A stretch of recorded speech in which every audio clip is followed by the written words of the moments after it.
Hello dear students, welcome back to my channel physics SPC geometrical optics का एक question. अब parabolic mirror y square is equal to 4x having reflecting surface towards negative x axis, a horizontal ray incident on it after reflecting from it move parallel to y axis, the coordinate of the point at which it incident. इस वाले point पर ये incident हो रही है तो इस point के कोऑर्डिनेट पूछ रहा है हमसे। तो देखो इस वाले पॉइंट पर अगर मैं एक टेंजेंट ड्रॉ कर लूं, टेंजेंट लाइन ड्रॉ कर लो आप ऐसे इस पॉइंट पर। अब इस टेंजेंट लाइन पर अगर मैं एक परपेंडिकुलर ड्रॉ करूंगा तो वो नॉर्मल होगा, क्योंकि ये इंसिडेंट रे हो गई तो ये पॉइंट ऑफ इंसिडेंट हो गया।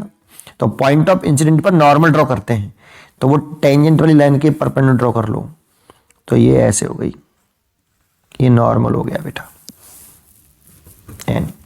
अब हम जानते हैं कि इंसिडेंट रे और नॉर्मल के बीच जो एंगल बनता है उसे इंसिडेंस एंगल बोलते हैं, और रिफ्लेक्टेड रे और नॉर्मल के बिटवीन जो एंगल बनता है उसे रिफ्लेक्टेड एंगल बोलते हैं। क्योंकि ये 90 डिग्री है और इंसिडेंस एंगल और रिफ्लेक्टेड एंगल इक्वल होते हैं, इसीलिए ये कितना होगा 45 और ये भी कितना होगा 45। इसके और इसके बीच में कितना एंगल है 90 डिग्री, और 90 डिग्री है तो ये वाला भी 45 होगा।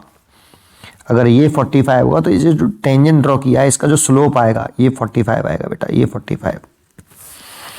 तो स्लोप अगर निकालूं इस वाले पॉइंट का, तो इस वाले पॉइंट का अगर हम स्लोप निकाल लें तो इस पॉइंट पे क्या ड्रॉ कर लेते हैं टेंजेंट, और टेंजेंट का ये एंटी क्लॉकवाइज एंगल लेते हैं उसको स्लोप बोलते हैं। तो स्लोप आ गया कौन से वाले पॉइंट पर, इस वाले पॉइंट का स्लोप एट पॉइंट, इसे P कह देता हूं, स्लोप एट पॉइंट P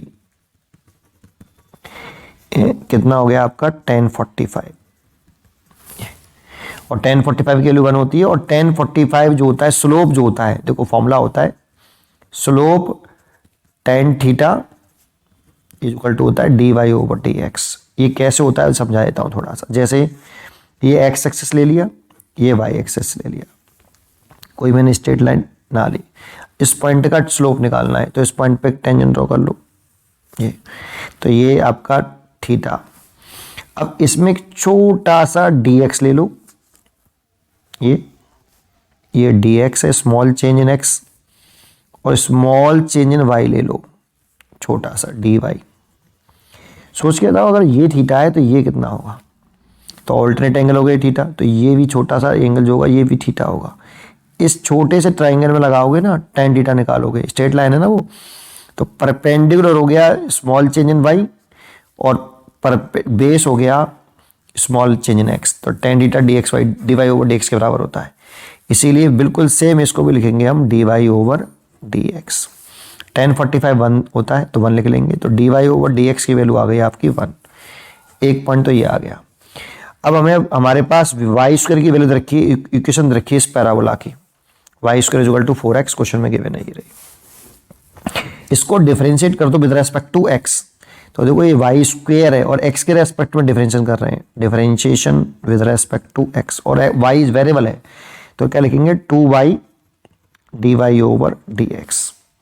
इसका डिफरेंशिएशन करो बेटा, तो 2y हो गया, क्योंकि ये x नहीं है इसीलिए दोबारा से डिफरेंशिएशन करना पड़ेगा, dy/dx is equal to 4, x का डिफरेंशिएशन कितना 1, तो यहां से y dy/dx आया आपका 2, ये 2 से काट दिया। इसकी वैल्यू हमने निकाल रखी है पहले ही, ये रही dy/dx 1, तो y इसकी वैल्यू 1 है तो ये 2, तो y की वैल्यू तो आ गई 2,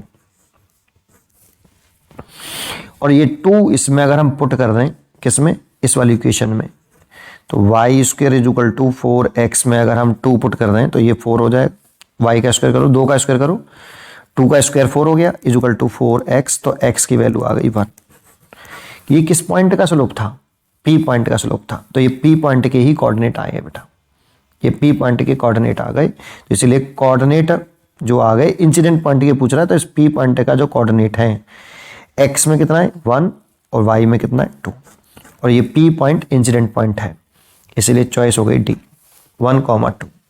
उम्मीद करता हूं कि आपको ये जरूर समझ में आया होगा। पढ़ते रहिए और खुश रहिए।